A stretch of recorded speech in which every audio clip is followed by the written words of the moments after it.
Bien, merci. Je crois que la réponse à cette question revient sur la première question que vous avez posée au président Mahama. En fait, c'est celle du rôle de l'ONU. Si aujourd'hui mon pays a été attaqué de manière ostentatoire et que ça n'est pratiquement pas ému grand monde, ça veut dire que le droit international est totalement remis en cause. Comment se fait-il qu'un pays, l'intégrité d'un pays puisse être violée comme ça, ses habitants être massacrés, sans qu'il n'y ait de sanctions contre le pays qui en est responsable? Cela donc pose la question de l'organisation du monde. Pour moi, est devenu une organisation à deux vitesses. And I think that puts the role of the United Nations into question, because it, I think, reacts in two speeds in a way, in two ways, whether it is a weak country, a less privileged country or not. And I think that very much puts multilateralism into question.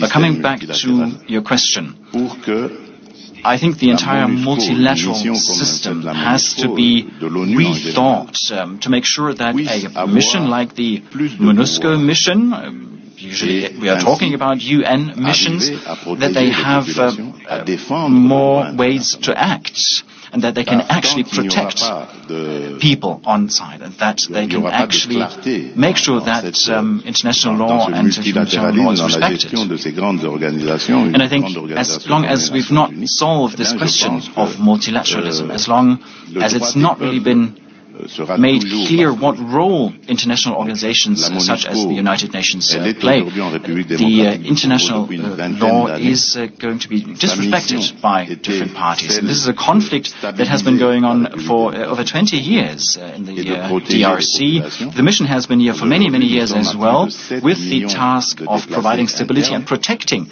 the people. Today, over 7 million people have been displaced in the DRC, internally displaced, and that is also due to the most recent actions taken by Rwanda. Rwanda has repeatedly provoked such situations for many years, and there have not been any countermeasures taken, no measures taken to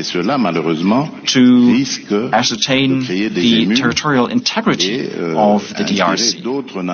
And that, of course, leads to reactions, and other countries might use that as a role model. It's a precedent that is created.